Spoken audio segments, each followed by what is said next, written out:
இந்த படத்தோட ஹீரோயினோட வயித்துல நெருப்புன்னு தந்து புடிச்சுக்கும். ஜம்ப் பண்ணி தந்து செவுத்துல தந்து பார்த்தீங்கன்னா குதிக்கிறாங்க அந்த நெருப்பு அணையத்துக்காக. அங்க இருக்கிறவங்க எல்லாமே தந்து பயந்து வராங்க. ஏன்னா நம்ம ஹீரோயின் பிரெக்னென்ட்டா இருக்காங்க. உடனே அவங்க என்ன பண்ணாங்கன்னா, அங்கேருந்து ஒரு துணிய தந்து அவங்க மேல போத்திக்கிட்டு, அவங்க குடுகுடுன்னு பாத்ரூம் போறாங்க. பாத்ரூம் போயிட்டு அவங்க வயித்த தந்து பார்த்தீங்கன்னா ஓப்பன் பண்ணி பார்க்குறாங்க. அப்பதான் தெரியுது அவங்க உண்மையான பிரெக்னென்ட்டா இல்ல. வயித்துல ஒரு துணி மாரி தந்து கட்டின்னு இருக்காங்க. அந்த இடத்துக்கு பேண்டேஜ்ன்னு தந்து போட்டுன்னு தந்துருக்காங்க.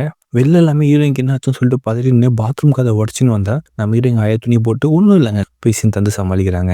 கொஞ்ச நாளைக்கு முன்னாடி வந்து பார்த்தீங்கன்னா, ஹீரோயினோட லவ்வர் வந்து ஹீரோயின வந்து ஏமாத்திடுவாரு. ஆயிடுவாங்க நம்ம ஹீரோயின். அப்ப ஹீரோயினோட பெஸ்ட் ஃப்ரெண்ட் வந்து பார்த்தீங்கன்னா கன்சீவா இருப்பாங்க. அதனால எல்லாருமே அவங்க ஃப்ரெண்டுக்கு வந்து பார்த்தீங்கன்னா, ரொம்ப கேரா பார்த்துப்பாங்க. இது நம்ம ஹீரோயின்க்கு வந்து பார்த்தா சுத்தமாவே தந்து பிடிக்காது.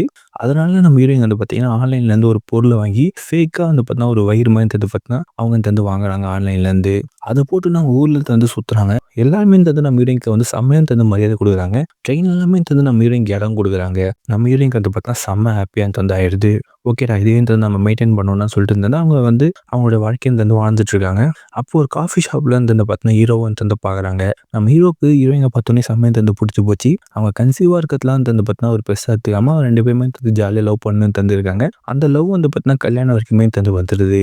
ஹீரோயினோட ஃப்ரெண்ட் அந்த கல்யாணத்துக்கு தந்து வராங்க. "நீ என்னடி ரொம்ப நாளாவே தந்து உன் வயிறு ஒரே அளவுலயே தந்துருக்குன்னு" சொல்லிட்டு நம்ம ஹீரோயின பார்த்து தந்து கேட்டு நம்ம ஹீரோயின் வந்து பார்த்தீங்கன்னா, சபையில நிக்க வச்சு தந்து பார்த்தீங்கன்னா, நம்ம ஹீரோயின் தந்து அசிங்கப்படுத்திட்டு இருக்காங்க.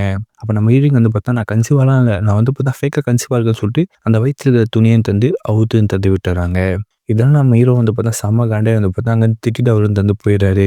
நம்ம ஹீரோயின் பார்க்ல கொஞ்சம் அழுதுட்டு இருக்காங்க. "தப்பு பண்ணிட்டோமே, தப்பு பண்ணிட்டோமே" அப்படின்னு சொல்லிட்டு. அடுத்த நாள் வந்து பார்த்தா நம்ம ஹீரோயின் தந்து பார்த்தா நம்ம ஹீரோயின் தேடி வராரு. இதுக்கப்புறம் பொய் சொல்லக்கூடாது, ஏமாத்தக்கூடாது அப்படின்னு சொல்லிட்டு வந்து பார்த்தா, நம்ம ஹீரோயின வந்து பார்த்தா மன்னிச்சு நம்ம ஹீரோ ஏத்துக்கிறாரு.